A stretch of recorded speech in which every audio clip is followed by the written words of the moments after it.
I want you to imagine an artery. It's not carrying blood, but it's carrying the lifeblood of our modern world. Boxes, barrels, and massive cargo ships. This artery is very real. It's dangerously narrow, and it's way more important than you probably realize.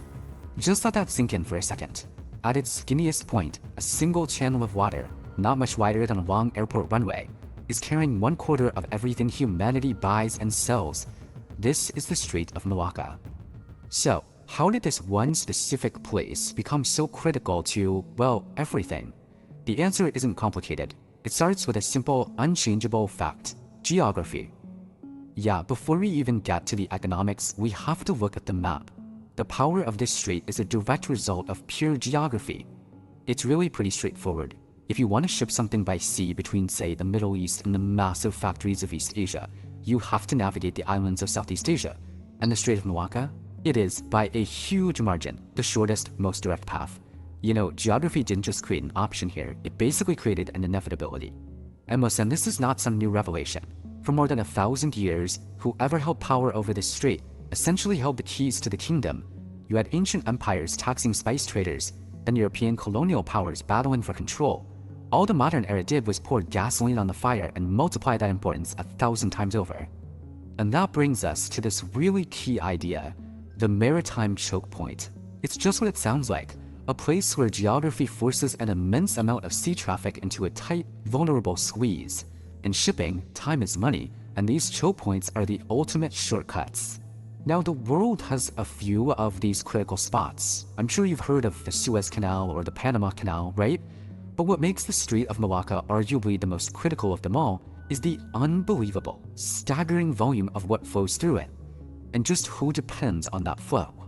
So let's get into those numbers, because it's one thing to say the strait is busy, but it's another thing entirely to really get your head around the scale of it all. The numbers are just wild. Okay, picture this. Every single day, around 300 ships pass through this channel. During the day, that's a new ship entering the strait roughly every 5 minutes. And a huge percentage of that traffic is energy. We're talking 16 million barrels of oil every single day. That's the fuel for entire continents. So when you add it all up, the oil, the gas, the finished goods, the raw materials, it accounts for a full 25% of all seaborne trade on the entire planet. 1/4. It's just incredible. Now, what's really crucial here is who is on the receiving end of all this. For the industrial powerhouses of East Asia, this strait isn't a nice to have. It is their absolute non-negotiable lifeline. There's no other realistic route for the energy they need. And this really paints the picture. For countries like Japan and South Korea, almost all of their imported oil has to sail through this one strait. And China, which is now the world's biggest oil importer, sees this as the main highway for its energy supply. You take this away, and their economies could grind to a halt. But remember, it's not just about energy flowing in. Think about what's flowing out. The smartphone you're holding, the computer on your desk, your car. There's a really good chance their journey from a factory to you started right here. The tiny little semiconductors from Taiwan, the complex electronics from Japan, all those manufactured goods from China, they all get onto this one giant conveyor belt to the rest of the world. A disruption here isn't just a headline, it's a delay or a price hike on stuff we use every single day. And the conductor of this whole incredible orchestra? That's Singapore. It's sitting in the perfect spot right at the southern gateway, and it's become one of the world's most efficient ports. It's basically the central nervous system that allows this unbelievably complex system to work.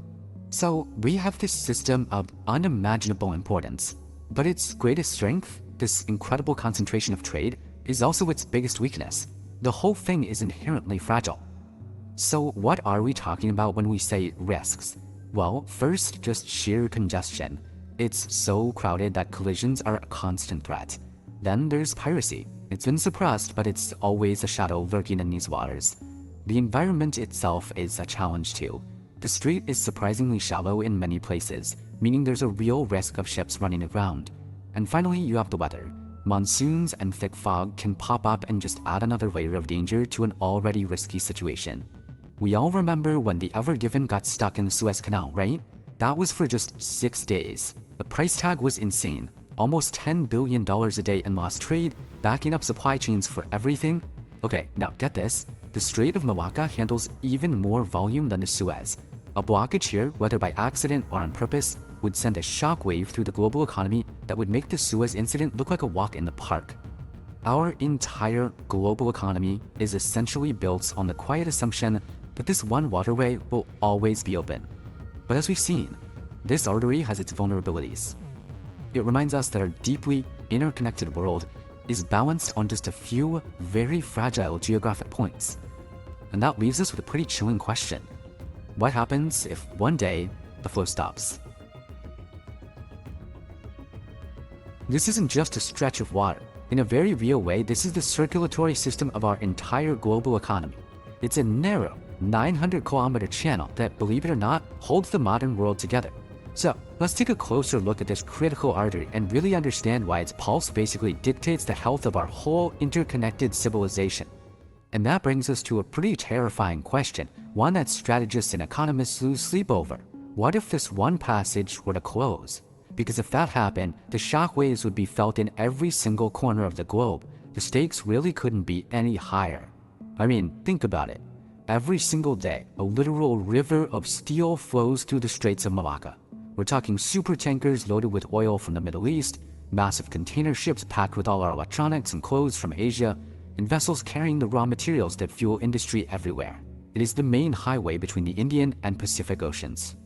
Okay, but here's the crucial point. This absolutely vital lifeline, it's also a point of extreme vulnerability, and its importance has given rise to this profound strategic anxiety, a problem that has its own name, the Malacca Dilemma. So where did this term even come from? Well, it popped up in the early 2000s. Chinese strategists were looking at a map and saw a simple but really unsettling reality. Their entire economic security depended on a waterway that was completely outside of their control. Any disruption, whether it was from a conflict or even just piracy, could put their whole economy in serious jeopardy. And look, this isn't just some abstract theory. It comes down to hard arithmetic. Roughly 75% of China's imported oil has to travel through the Strait of Malacca. When your national security is that tied to your energy security, a number like that, well, it becomes a focal point for your entire foreign policy. But let's be really clear here. This is not just China's problem. This chart makes that pretty obvious. The anxiety is shared all across East Asia. Japan, South Korea, Taiwan, all of their advanced economies are powered by energy that flows through this exact same choke point. They all share the same fundamental vulnerability. So how do you deal with a vulnerability that massive? Well, you don't just sit back and accept it, you try to build redundancies. First off, you build pipelines, like the China-Myanmar route, to try and bypass the strait altogether. Second, you stockpile huge strategic petroleum reserves to buy yourself some time if there's a crisis. And third, you project power. You build up a navy to protect your interests out on the water. And that, of course, leads to this. Wherever commerce flows, navies are sure to follow. The waters in and around the strait have become a very crowded neighborhood. You've got the US Navy there ensuring freedom of navigation. You've got China's rapidly expanding Navy there to protect its economic lifelines, and you've got the Indian Navy, which is increasingly active, seeing the region as critical to its own security. Now, this isn't about some imminent battle, but it definitely raises the risk of a miscalculation. But for all the attention we pay to the global powers, the day-to-day stability of the strait really rests in the hands of the nations that actually border it. And that brings us to the guardians of the strait. Each of these nations plays a distinct but totally interconnected role. You have Indonesia, this massive archipelago, acting as the coastal guardian, patrolling its huge territory while carefully maintaining its neutrality. Then there's Malaysia, anchoring the eastern side, focused on commerce and fighting piracy. And of course Singapore, right at the strait's southern exit, which has turned itself into the region's indispensable strategic and logistics hub. Their cooperation isn't just a nice to have, it's the absolute bedrock of the strait's security. And you know what? All that cooperation has had some incredible, tangible results. After the Malacca Straits Patrol was launched back in 2004, piracy incidents, which used to be a huge threat to global shipping, just plummeted. It's really a testament to the fact that sustained, cooperative security is possible, but it takes constant effort and a whole lot of trust. But that very success brings us right back to that central, unsettling question. What if, despite all these efforts, the straits were to somehow become impassable? Let's walk through the immediate, cascading consequences of that kind of nightmare scenario. Okay, the first impact wouldn't even be physical, it would be psychological, and it would be immediate. Markets would absolutely panic. Oil prices would spike on fear alone. Then the real crisis begins. Ships are forced to reroute, creating total logistical chaos. This chaos then triggers the collapse of these fragile just-in-time supply chains. And the final step, a severe global economic shock, impacting everything from factory output to the price of milk at your local store. So you're probably wondering, can't ships just go around? Well, yeah, they can, but at a punishing cost. The alternatives, like the Lombok or Sunda Straits, add thousands of kilometers and days of travel time. And that's not just an inconvenience. We're talking about a massive increase in fuel costs and a fundamental disruption to the tightly scheduled logistics that our entire global economy is built on. And this really shows us exactly which sectors would get hit the hardest. Basically, any industry that's built on a just-in-time model is exquisitely vulnerable. Think about a car factory in Europe waiting on a part from Taiwan, or an electronics company waiting for a component from Southeast Asia. A delay of just a few days can literally shut down an entire assembly line. This kind of extreme vulnerability has pretty naturally fueled a search for solutions, a search that's been going on for over a century. So now we come to the search for an alternative. The goal here is to design resilience into the system, to try and mitigate this huge single point of failure before a crisis forces our hand. Now, the most ambitious idea by far is the Crack Canal. The proposal is to just cut a massive channel right across Thailand, bypassing the Strait of Malacca completely. It sounds like a great idea, but the reality is just daunting. The cost is astronomical, the environmental impact would be huge, and honestly, the geopolitical fallout of rerouting global trade like that is completely unpredictable. So for now, it remains a dream on paper. So if the giant canal is a no-go for now, what's the actual game plan? Well, the more practical path forward is really a multi-layered approach to building resilience. This means diversifying energy away from seaborne oil and towards things like pipelines, LNG, and renewables. It means companies investing in redundant logistics and keeping more stuff in stock. And most importantly, it means deepening that regional cooperation that has kept the strait safe and open for so long. In the end, the Strait of Malacca is just this incredibly powerful reminder. In our digital age of instant everything, the physical world, the narrow channels, the deep water, it still fundamentally shapes our civilization. The question isn't just about whether we can survive its disruption, it's about whether a globalized world, a world built on the promise of pure efficiency, has maybe become a system that's just too fragile to handle the unyielding realities of geography.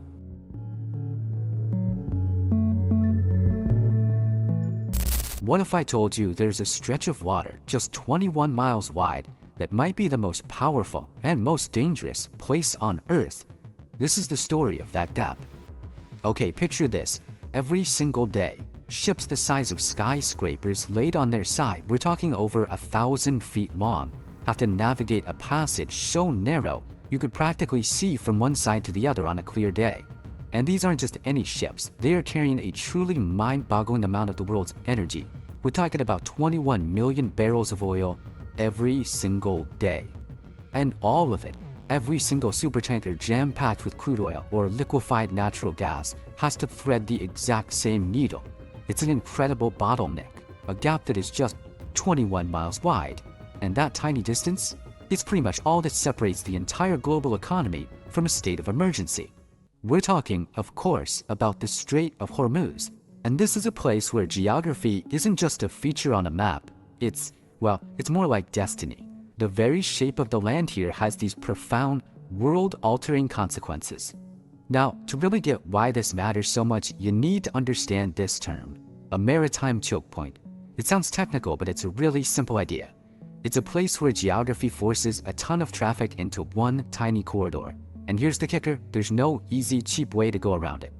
Let's zoom in, because this is where it gets really crazy. The strait itself, from Iran to Oman, is 21 miles wide. Okay, but the actual shipping lanes, the part where these massive tankers have to sail, that shrinks to just 2 lanes, each one 2 miles wide. You do the math. The entire lifeblood of the modern economy is flowing through just 4 miles of water. 4 miles! You know, this wasn't always a point of global anxiety. For thousands of years, it was just a waterway, part of ancient trade routes.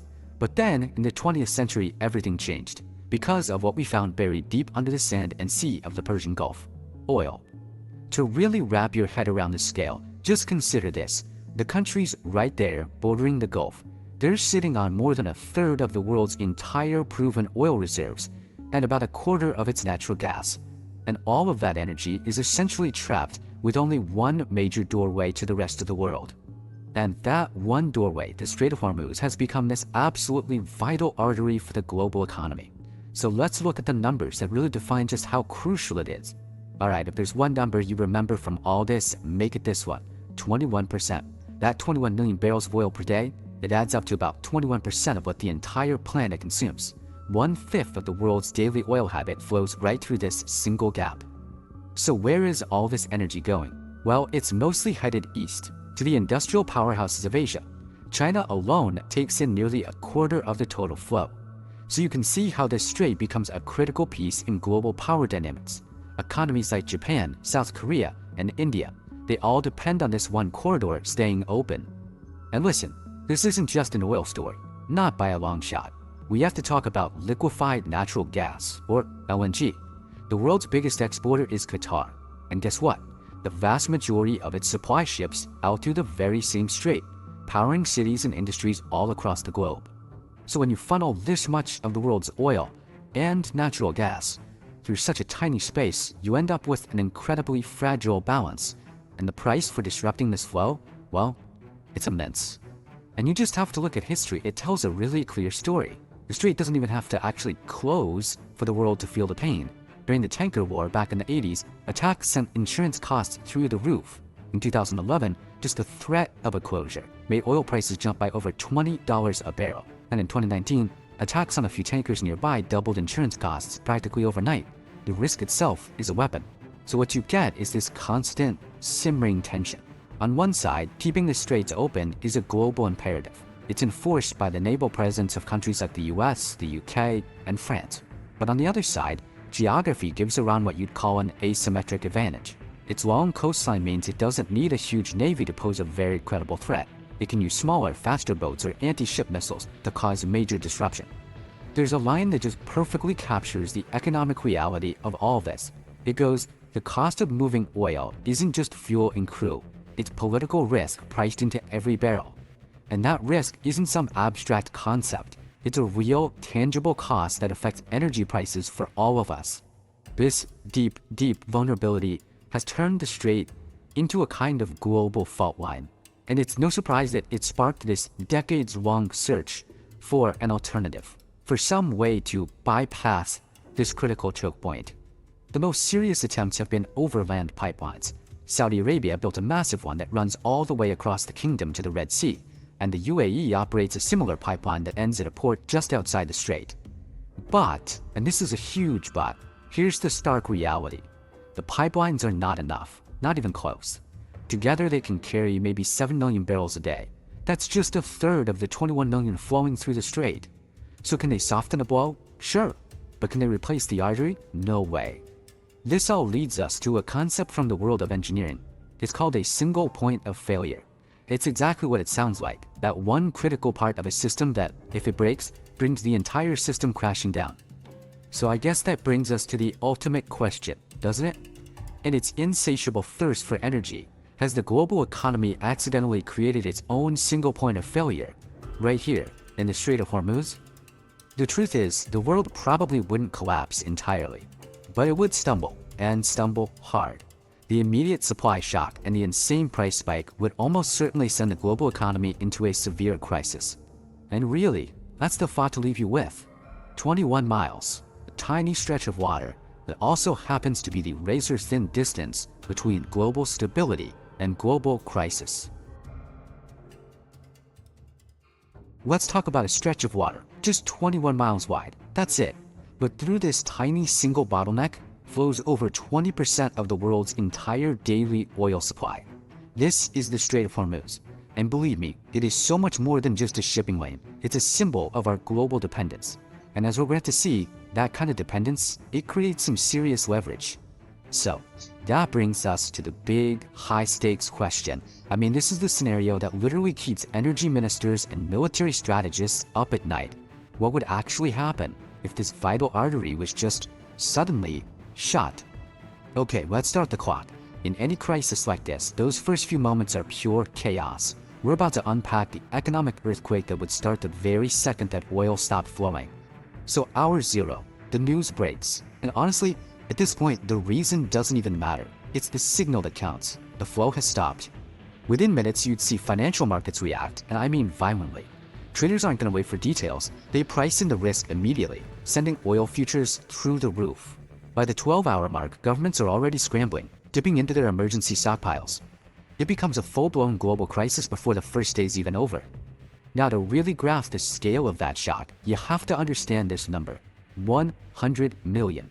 That is how many barrels of oil our entire global civilization burns through every single day. It powers everything: our cars, our factories, you name it. Now look at this. The entire US Strategic Reserve, which is one of the biggest in the world, holds about 370 million barrels. That sounds massive, right? But when you do the math, you realize this isn't a long-term fix. It's a buffer. It's a way to buy a few days, maybe a few weeks at best, but there is no way it can replace a fifth of the world's oil supply. And this crisis isn't just about what you pay at the pump. No, this is about the literal lifeblood of global logistics. Think about it. Jet fuel, the diesel for every truck and container ship, the petrochemicals that become plastics and fertilizers. Everything that gets made and moved anywhere in the world suddenly becomes way more expensive. The entire just-in-time global supply chain we rely on, it just grinds to a halt.